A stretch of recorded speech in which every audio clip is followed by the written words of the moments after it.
За, сайн мэцхан уу? Намайг Оюнзал гэдэг. Би 2025 оны математикийн яшээр 800 наасан. Тэгээд яг тэр хүртэлх үйл явдал ер нь ингээд ямар хөө бэлдсэн, яаж бэлдсэн, ямар номноос бэлдсэн, ямар стратеги баримтлсан зэрэг ер нь ингээд товч overview өгсөн. Тэгээд хамгийн ихнийх нь болохоор ингээд шууд өмнөх онуудынхаа яшүүдийг хийж битгий эхлээрээ. Ингээ ямар ч суургүй хөөхөж жишээлбэл өдрөө болгон л нөгөө моко хийгээл алддаг юм дээр алдаал дахин хийгээл байх юм бол нэг үр дүн бол байдаггүй. Тийм болохоор эхлээд ер нь бол 6-аас 12 дугаар ангийн бүх номнуудаа хараад бүр анхнаас нь ойлгоогүй ч байвал анхнаас нь үзээд хамгийн гол нь сүрт олох хэрэгтэй. Яг тэр үндсэн сэдвүүдийнхаа талаар basic knowledge-тэй болох нь айгүй чухал. Тэгэл ингээд мэдхгүй байж л дахин яш хийгээд цагаа алдаад байж болохгүй гэсэн үг. Тэгээд хэрвээ бүр ингээд номноосоо хараад ойлгохгүй байх юм бол тэл хичээл байж болно, багшаасаа асууж болно, найз нөхдөсөө асууж болно. Тэгээд хамгийн гол нь яг асуудлаа заан гэсэн тайлбарлаа ойлгож байгаа юм шиг санагдж болно. Гэхдээ тэрийг ер нь ингээд бодлого бодож баталгаажуулахгүй бол тогтох хугацаа нь бага. Хизээ нэгэн өдөр дахиад юу илээ гэд байж гэн. Тийм болохоор асуучаад номны бүх төрлийн бодлогоос нь бодож үзэх хэрэгтэй. Одоо сэдв бүрийн дараа нэг хэд хэдэн бодлогууд байдаг штеп. Яг тэр бодлогуудыг бодож үзсэн байх хэрэгтэй. At least once. Okay. Тэгээд яагаад олон төрлийн бодлого бүх бодлогыг бод гэж байгаа вэ гэхлээр ингээд тэр олон төрлийн бодлогыг бодох явцдаа тэрний хэрэглээг нь улам сайн ойлгоно. Тэгээд дараа нь өөр тийм яг төстэй төрлийн бодлого ч юм уу эсвэл ингээд өөр ямар нэгэн тэрийг ашиглах бодлого ороод ирэхэд тэрнийгаа ингээд бүр гүн ойлгоцсон хүүхэд шууд арга замаа өөрөө хайж болоод боддог хгүй юу. Тийм болохоор тэр номны бодлогод маш чухал. За, хоёрдугаар тип нь болохоор эхлээд хамгийн ихэнд мок өгөөд өөрийнхөө оноог тогтоон тийм үү. Тэгээд хаяхгүй. За би нэг 70 авч байгаа юм. За би ямар ч гэсэн 70 авах юм байна гэд орхиж болохгүй.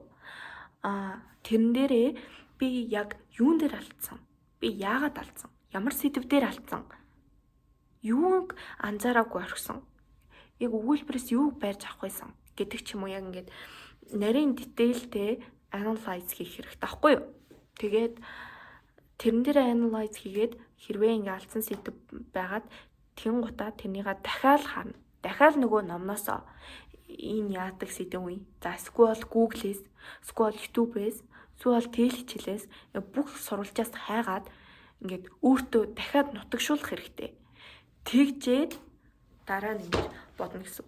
Тэгээд хэрвээ үнэхээр ингээд бүр хэд дахин үзээд ойлгохгүй байх юм бол баг тэн дээр бууж өгсөн дээр баг.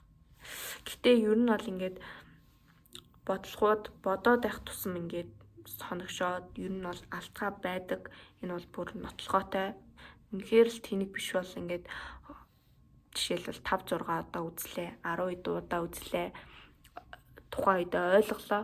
Тэгэх юм бол бодлогон дээр хэрэгжүүлж чадна. Гол нь тэрнийга өөртөө сулгах хэрэгтэй. Яаж вэ гэхээр бодлого бодож.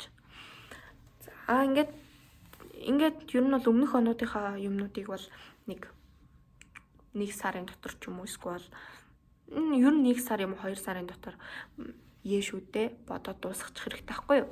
Өмнөх оны яшүүдээ. Тэнгуутаа нөгөө нэг сүүлийн үед нэг 1000 бодлого гэдэг нэг юм хавар гарч ирдэг болчиход байгаа шүү дээ. Тэгэхээр та энэ жилийн төгсөгч бол ингээд бас өмнө жилийнхэнд гаргасан 1000 бодлого гэдэг байгаад байгаа учраас тэр хэдээсээ бас бодчих болно.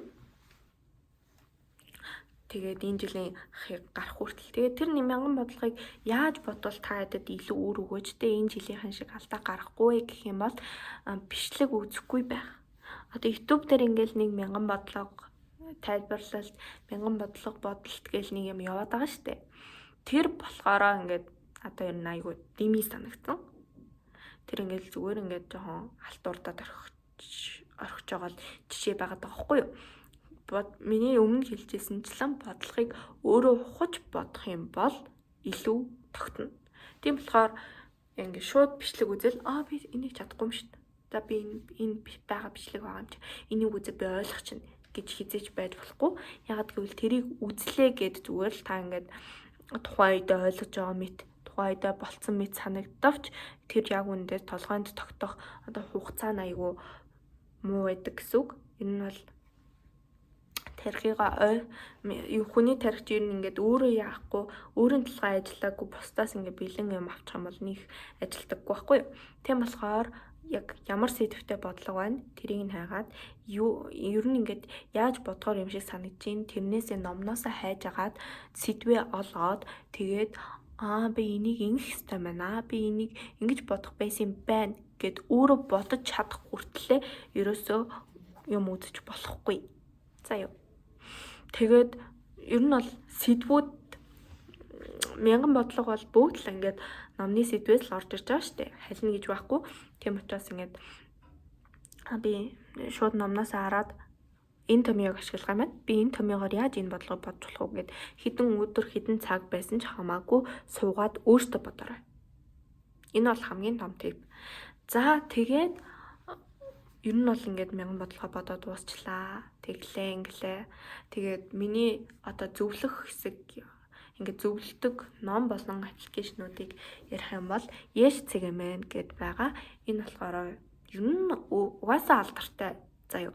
Ямар ч ер нь таад бол баг бүгд мэдж байгаа бах. Тэгээд зүгээр нэг сарын багц ч юм уу тэр багцыг аваад өөрсдөө ажиллаад үзээрэй. Ер нь бас гайгүй аппликейшн санагддаг. Тэгээд угаасаа бодлогууд нь ч гэсэн ер нь ингээд жоохон тийм амархан биш. Тийм хүнд биш. Яг голыг баримталцсан. Тийм яг л Yes-ийн зориулттай бодлогууд шиг санагддаг. Тэгээд тэрийг бодно. Тэгээ бас нэг юм нь болохоор математик 6000 бодлого гэсэн байдаг баха. Нэг тийм цэнхэр ном байгаа. Тэр цэнхэр номыг ажиллах хэрэгтэй байна. Энэ болохоор яг сэдвээр нь ангилсан байдаг байхгүй юу? Тийм логарифм эсвэл одоо айлгөрч гэдэг юм уу? Шугамын айлгөрч гэдэг юм уу? Ингээд сэдвээр нь ангилсан байгаа.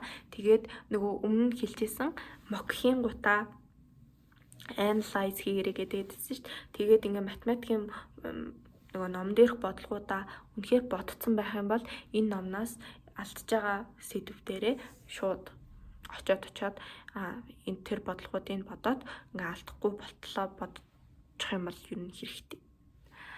За тэгээд дараа хамгийн сүүлчийнх нь болохоор цаг баримтлал. Цагийн төлөвлөлт. Тэр яг энэ жилийн Yes-ийн хувьд надад айгүй их ороод сандарсан. Тэгээ мэдээж сандарлаа хамгийн ихэнд дарж сурдаг байх хэрэгтэй мэлээ. Тэгээ бас дээрэс нь тэр нөгөө нэг буддаг цаасыг нь сайн будах хэрэгтэй мэлээ. Ер нь бол ингээд бүр маш сайн буддаг болоод тэгээд яг л хурдан буддаг, сайн буддаг болох хэрэгтэй. Тэгээд цагаа сайн төлөвлөж жагаад яг би энэ хугацаанд будаад байсан да. Би нэг 36 бодлого 4 задгааг болохоор ийм хугацаанд л ингээд будчихад байсан да гэж өөрөө бас цагаа сайн төлөвлөж жагаад яг тэр хугацаанд багтаж хийдэг болох хэрэгтэй. Яг 100 минут тавьчаал яг 100 минутанд дуусчаал би дууссан би 100 минутанд амжиж гин гэж бодоод хэрэггүй. Яг гэвэл тэнд бол бас будах хугацаагаа тэрхий ингээд сайн боддог байлаа гэд удаан боддог байх юм бол бас мөч хэцүү тийм үү. Тэгээд ер нь бол өдөр болгон өөртөө ингэж хөгжүүлж өдөр болгон л шинэ мэдлэг, шинэ бодлого хуримтлуулж өөртөө яаж өөрийгөө ингэж хөгжүүлж бэлтэж явах хэрэгтэй юм шиг байлээ. Би ер нь бол ингээд жоохон харамссан юм гэх юм бол цаг хугацаа айгүйх алдсан. Яаш нь болох гээд тах чинь ингээд сургуулиас нэг зөхиөгдсөн, эсвэл нэг хотоос нэг багш нар авчирсан ч юм уу нэг тийм тавтлага матга өгөөдсөн байхгүй юм манай сургууль. Сургууль ч байх бүр аймагасаа тэгж өгсөн. Ингээд алтай яаш эдэр гэсэн. Тэгээд тэрний ингээд нэг хэдэн багш нар авчраал нэг суулгасан болол тэр бол амар дэмий санагдсан. Хотын хүүхдүүдийн хувьд болохоор зүгээр ингээл зарим нэгэн сургалтууд байдаг штэ. Нээшт бэлтгэх сургалт мургалт гэсэн. Тэгээд тэрэн дээр сайн судлаад таних одоо юу ордیں۔ Зөвхөн ингээ яэшийн бодлогоо тайлбарлаж өгдөг юм уу гэдгийг асууж агаад хэрвээ зөвхөн яэшийн бодлого тайлбарлаж өгдөг гэх юм бол ер нь дэмий шүү. Яагаад гэх юм бол хэрвээ суур алгалтаа мэдгүй байжгаад зүгээр л ингээл яэш багш нар нь бодоод хүүхдүүд нь суулж авдаг тийм сургалтанд сууж байгаа юм бол цагийн гарц тэгжээсээс өөрөө гэртээ хийцэн хамаагүй дээр байх гэж би бодож байна. Тэгээд амжилт хүсье. Баяртай.